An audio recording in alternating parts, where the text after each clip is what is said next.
What's up, y'all? Today we are talking The Giver. And I saved this book for last, even though it was the first book that we did this semester. I've done everything kind of out of order, just whenever I had time to do them. But The Giver was the book that really set me up to be ready for this class, because I came into the class not really knowing what young adult literature was, and obviously that was kind of the point of the class, was to discover what it was.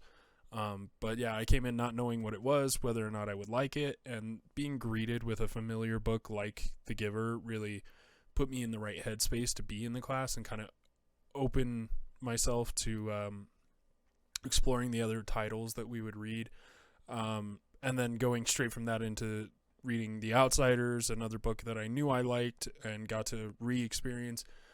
Really set me up for finding new books I liked, like Looking for Alaska. I love.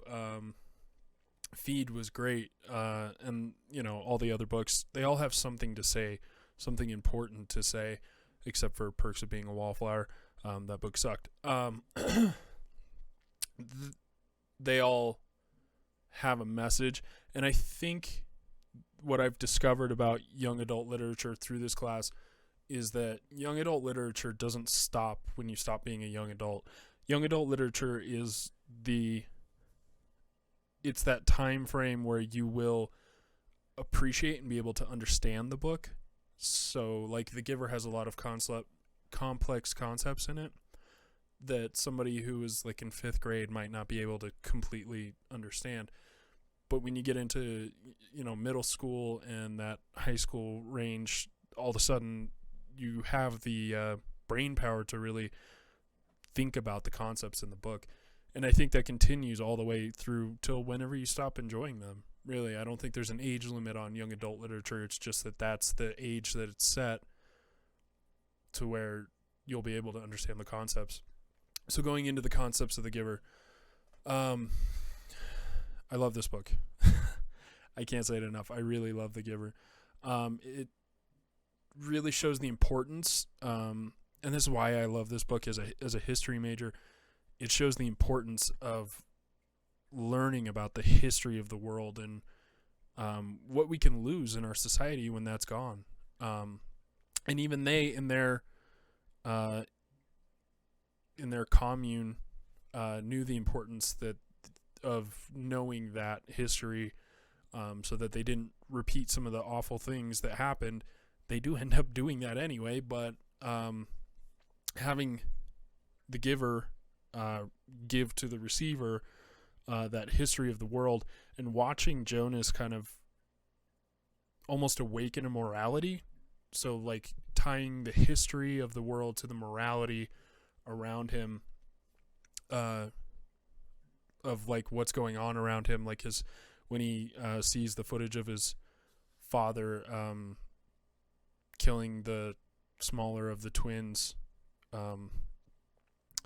really, like, you watch him awaken and understand what's been happening around him, and kind of why what's her name, Rosemary, had to leave, because she kind of like was like, this is insane, and then also learning that there is no leaving, like the elsewhere is just being put to death.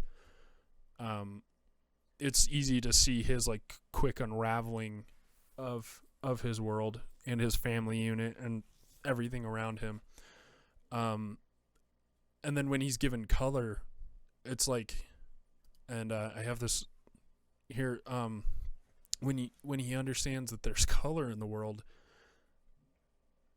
it's like everything has been taken from him or taken from his society, and you watch him kind of deal with that, and he can't deal with it, so he leaves. And I think the ending of the book was perfect, because it's like there is no fixing that. Once you've gotten that far, you can't change that society. That society is, you've gone too far.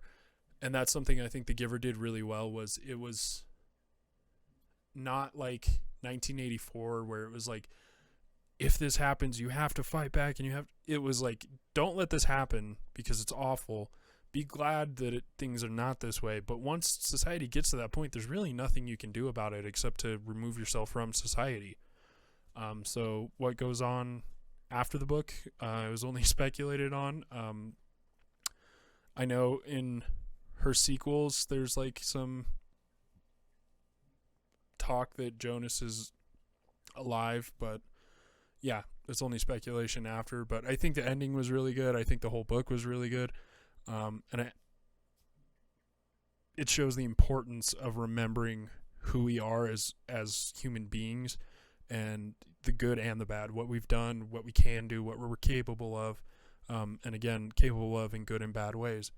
So I really think this is definitely the longest of these videos, but I really wanted to just kind of tie the class back around together and show that I think The Giver was a perfect book to start with, and I think it's a great way to end this project. Thanks for watching all of these. I really appreciate y'all.